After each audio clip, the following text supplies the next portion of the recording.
Tudo bem, pessoal? Estamos aqui de volta, nossa aula, certo? Sobre essa disciplina, né? O curso, como eu queria chamar, de Teoria Geral de Sistemas, né? Hoje a gente vai dar uma introduzida a esse assunto, tá? É um assunto bem legal, bem interessante, bem prático, assim, que vocês podem e devem procurar colocar em prática na vida de vocês, tá? E também no trabalho, é claro, tá? Então, o conteúdo de hoje eu vou falar sobre as origens da teoria geral de sistemas, as premissas que existem na teoria geral de sistemas, dar uma abordagem conceitual sobre isso daí e finalizar falar dos elementos, dos parâmetros e dos exemplos, dando alguns exemplos de sistemas, ok? Então, vamos falar sobre a origem, né, da teoria geral de sistemas, certo? Então, a teoria geral de sistemas ela surgiu com os trabalhos de Ludwig von Betalanffy, certo? E a teoria geral de sistema ela não busca solucionar problemas ou tentar soluções práticas, mas ela busca produzir teorias e formulações conceituais para que essas teorias e formulações ajudem com aplicações na realidade do dia a dia das pessoas, tá? Das empresas, no caso da gente, no caso de vocês, desenvolvedores de software. Então a TGS vocês não vão usar ela para solucionar problema ou tentar solução prática, tá?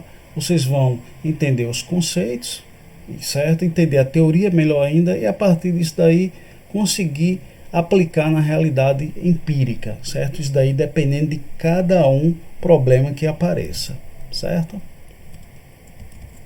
Então, quais são as premissas, né, da teoria geral do sistema?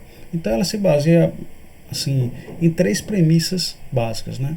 Que isso daí eu vou repetir várias vezes durante a disciplina, exatamente com o objetivo de que vocês entendam bem essas três premissas, tá? Então, vamos lá. A primeira é que existem sistemas dentro de sistemas. Ou seja, você encontra, certo, sistemas e dentro desses sistemas com certeza haverá outros sistemas, tá certo? Então essa daí é a primeira premissa. Segunda premissa, os sistemas são abertos, ou seja, os sistemas estão sofrendo influência do ambiente e ao mesmo tempo influenciam o ambiente, certo? Ou seja, existe uma troca com o ambiente, uma entrada e uma saída com o ambiente, certo? Terceira premissa básica: as funções de um sistema vão depender de sua estrutura, ou seja, a maneira que está o arranjo dos elementos de um sistema, certo? Então, isso daí é que vai definir as funções de um sistema, certo? Lembro a todos que a área de sistema de informação ela sofre uma influência muito grande dos conceitos de teoria geral de sistemas. Como assim, Gilson? Sofre. Porque todo sistema de informação ele troca, primeiramente, informações com o ambiente, ou seja, um sistema aberto. Todo sistema de informação, as funções do seu sistema vai depender da sua estrutura, ou seja, o arranjo do seu sistema, certo? E todo sistema de informação também tem sistemas dentro deles, certo? Não tem simplesmente aquela assim, entrada, processo, então o processo sai, não. Ele tem uma troca dentro dos sistemas, tá bom?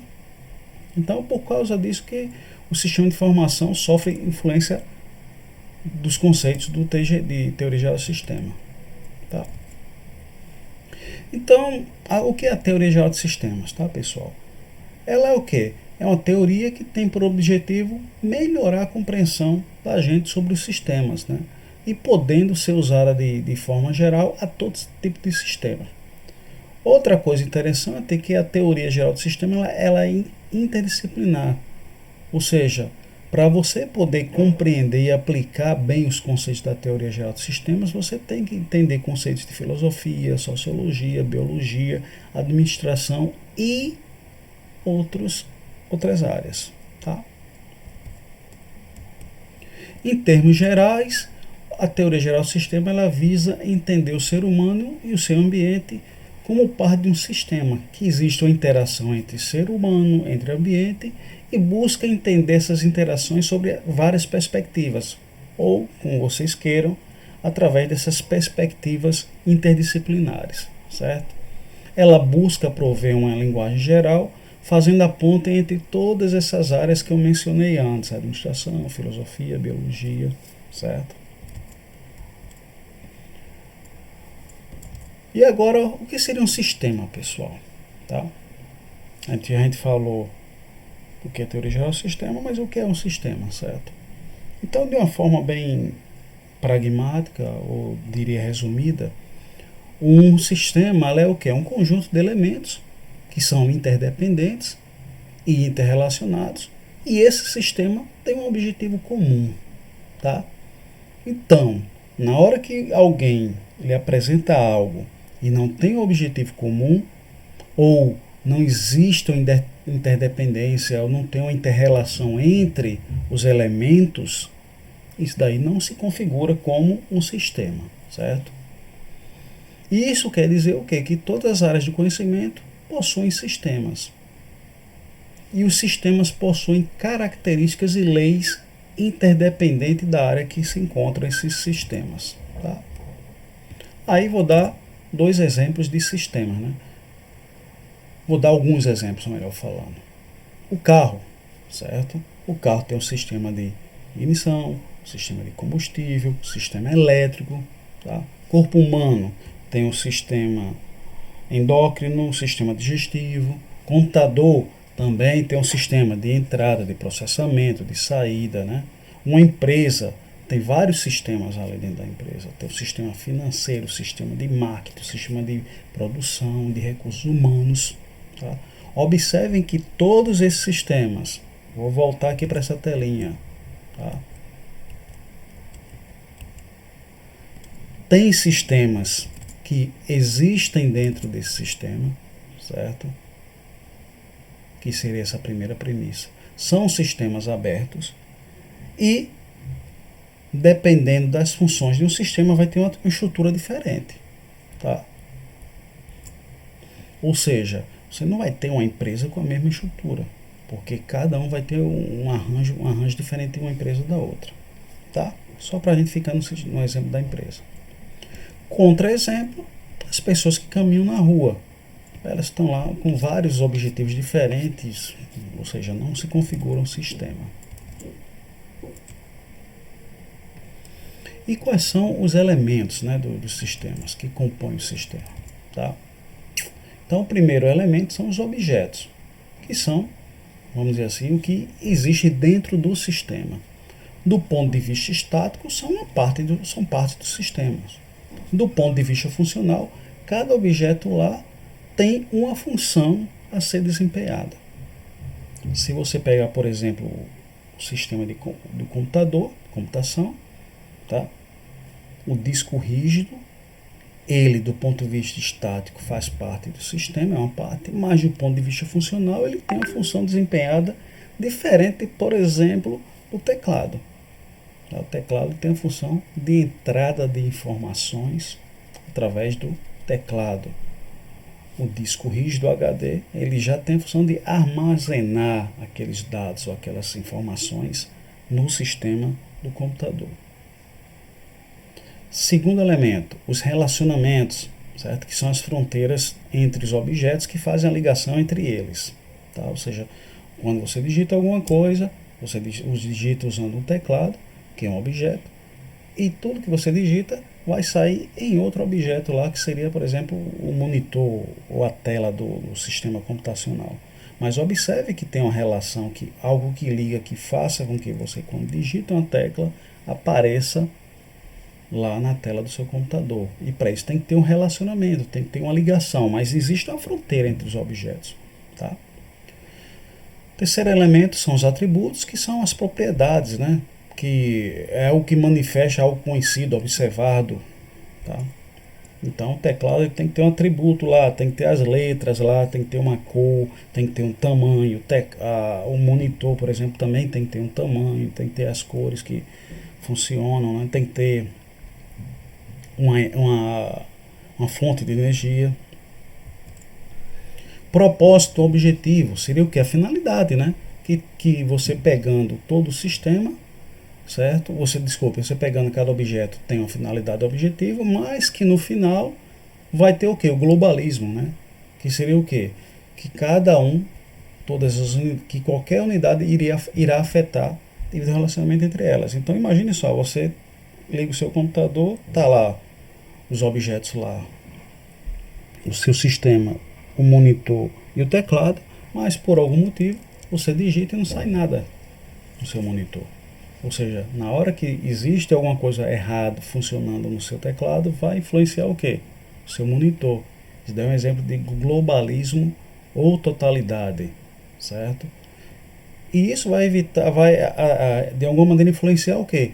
O objetivo ou o propósito do teclado, né? Na hora que você está digitando lá, não sai nada, então, de alguma maneira, está influenciando o propósito ou objetivo do teclado, né?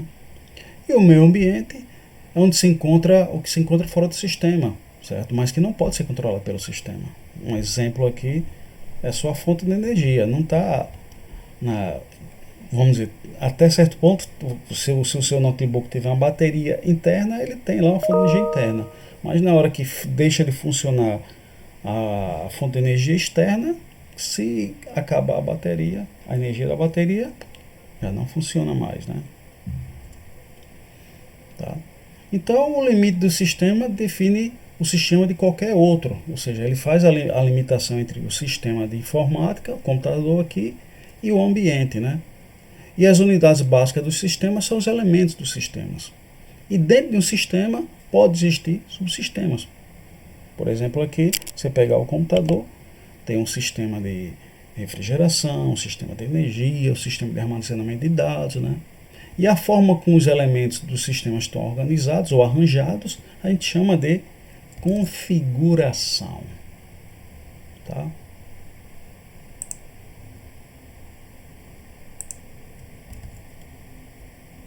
Aí, um exemplo do arranjo aí do sistema. Observem aqui que tem o subsistema A, dentro dele tem 3 objetos, que também se relaciona com outro subsistema e que eles têm um objetivo em comum. Observem também que existe um limite do sistema. Agora vamos falar sobre os parâmetros dos sistemas, que são entrada, processamento, saída, alimentação, ambiente, retroação ou retroalimentação.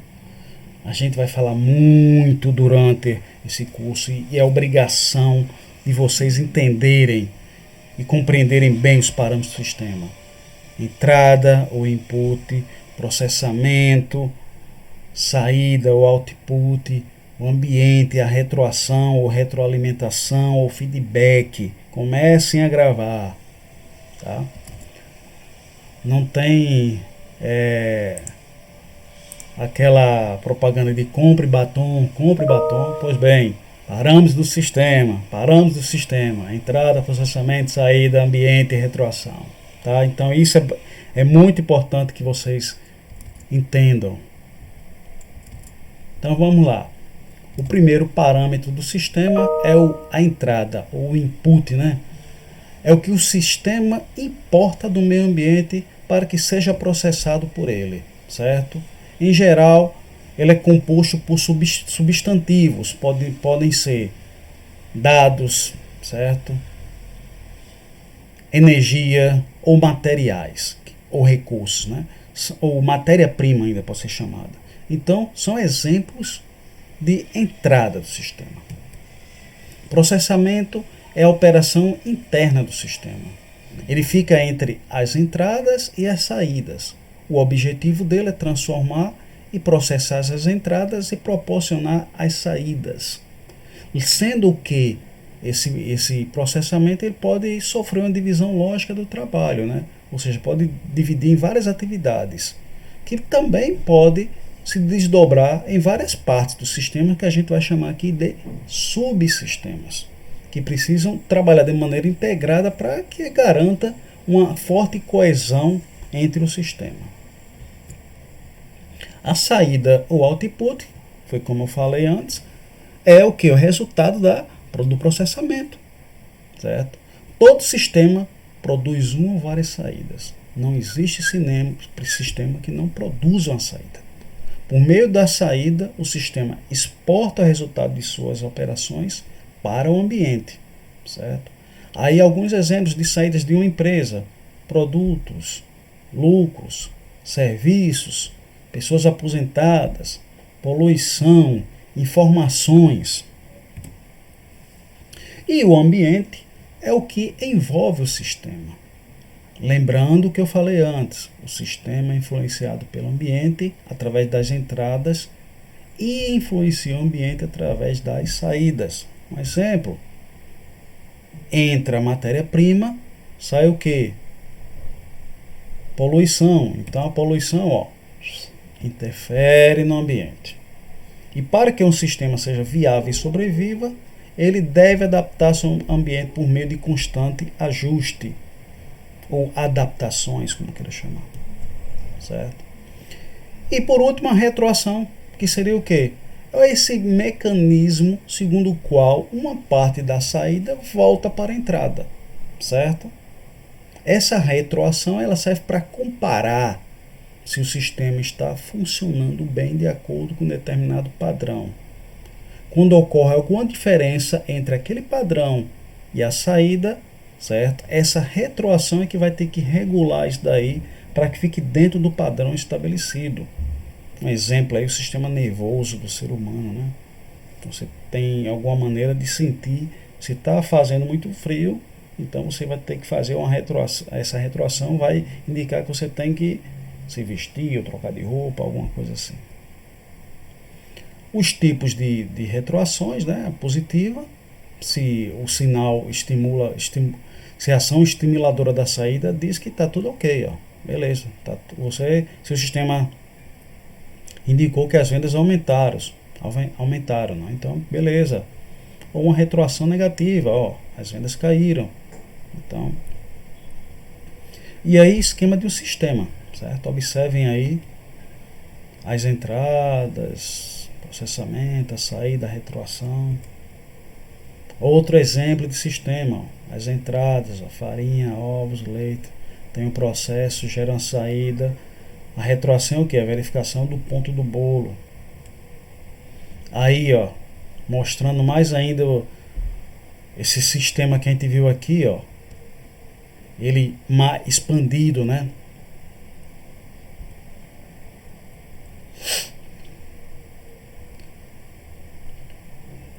E aí,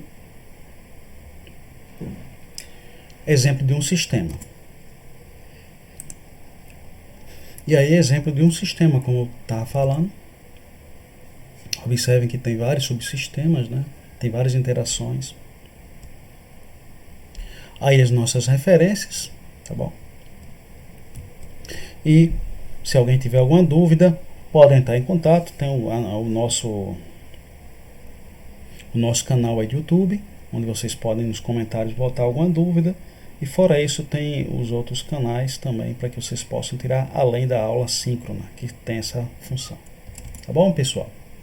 Então, ficamos para a próxima, certo? Espero que vocês tenham entendido bem o que é teoria geral de sistemas. Gravem bem os parâmetros dos sistemas, né? Quais são? Não esqueçam, tá bom? A gente continua na próxima aula. Um abraço.